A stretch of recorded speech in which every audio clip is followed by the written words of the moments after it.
Welcome to my vlog mga kamix. So DIY na naman si Rapgel Mix TV. At ang gagawin natin ngayon kay Buddy, magpapalit ako ng spark plug. So ito yung bagong spark plug na nabili ko. Ang brand pala nito ay Injiki. Ayan, made in Japan ito mga kamix. Ayan, pang 16 bulb. So, magpapalit tayo ngayon ng spark plug kasi medyo matagal na yung spark plug ni Buddy, hindi pa napalitan. So, sa mga Toyota Corolla lovers, ayan, kung mapanood mo man tong video sa may mga owner ng sasakyan na katulad nitong model, para sa inyo ang video na ito. So, ito lang yung gamitin natin mga kamix. Kailangan lang natin ng size 17 na mahaba para papasok doon sa spark plug pag tinanggal natin.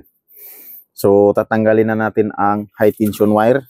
So ito siya, 4. Nandito yung spark plug. So yan yung papalitan natin. Ayan.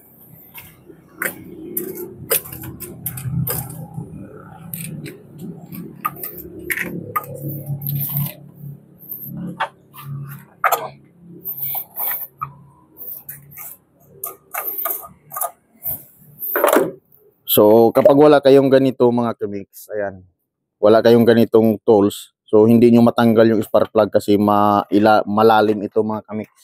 So, kailangan natin may ganito na size 17. Kapag Toyota Corolla 4AFE ang engine. So, ayan. Ayan o, kung makikita nyo, 16 bulb siya.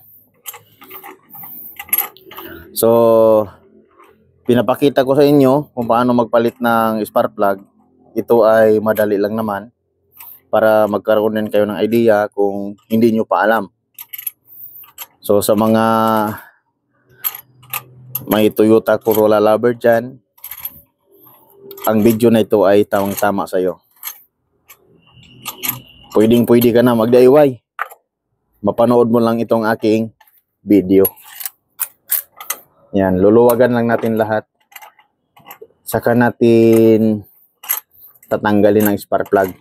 At tuturuan ko kayo din ng tips kung paano tanggalin yan. Kasi hindi siya sasama dito mga kamix. Naiiwan yung spark plug sa ilalim. So sa mga mekaniko dyan, kung mapanood nyo man itong video na ito, pwede nyo nang i-skip yung video ko kasi ito ay pwede rin naman yung panoorin kung gugustuhin ninyo.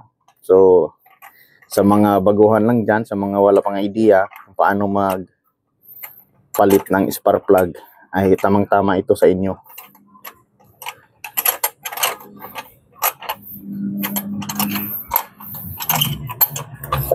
Alright. Yan. Luluwangan lang natin lahat para matanggal natin yung spark plug.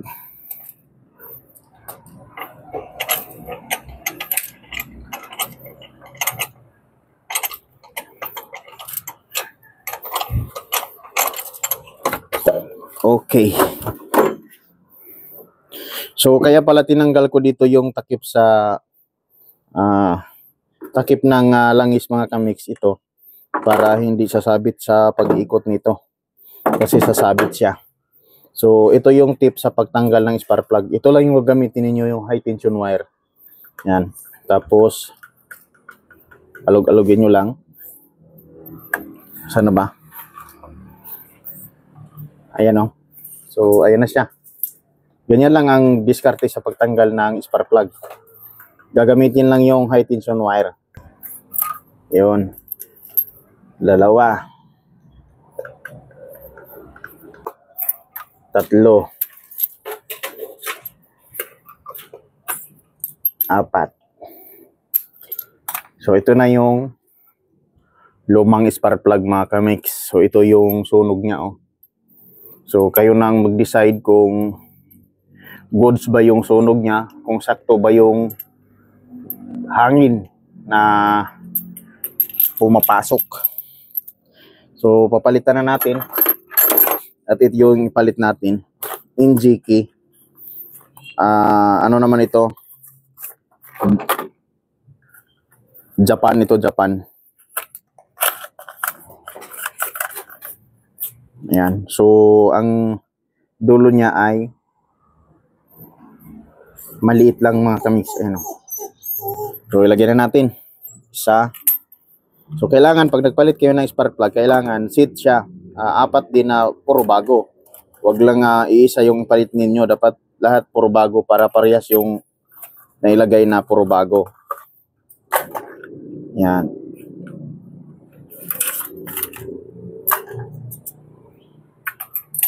Tatlo. So, ang halaga pala nito mga kamix ay kulang-kulang 900. So, nasa 880 ang halaga itong spark plug na yan. Yung apat na piraso, nasa 880. Ang brand niya po ay Injiki. Ayan. So, tulad ng sinabi ko, pag nagpalit kayo ng spark plug, dapat lahat ang papalitan ninyo. Wag lang iisa. Kasi may bago kang ilagay dito, may naiwan na 3 luma, so hindi pa rin maganda yon. Medyo pangit yon. Dapat bago lahat. Isang seat. Yan, hipitan na natin mga kamix. Parang marami na yata kong sinasabi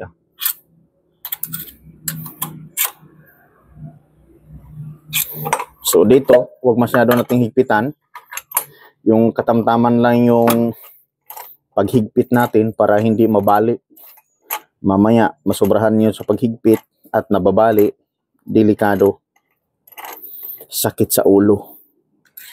Pag ganun mga kamix. So kailangan katamtaman lang yung ikot natin sa spark plug, sa paghigpit natin. Yung alam mo na mahigpit na siya, kung hanggang ano na, wag mo nang ituloy pa, baka mabali. Kasi may ganyan na mangyayari. So ganyan lang. Ganyan lang kabisik, magpalit ng spark plug.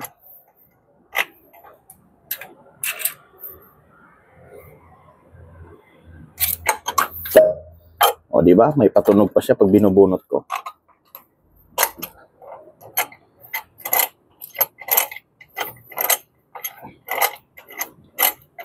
Wala pong cut itong video natin mga kamix. Hindi ko po putulin. Buong buo po itong video natin para makita ninyo yung talagang yung pagpapalit ko.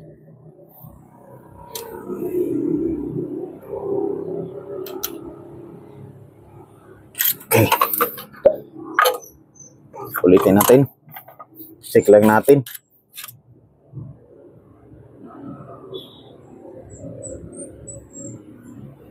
Ayan.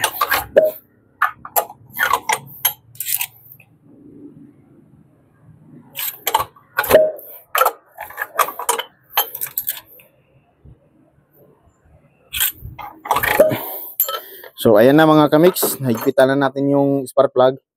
Tapos ibalik na natin yung high tension wire. So ito yung high tension wire. Yan, balik na natin.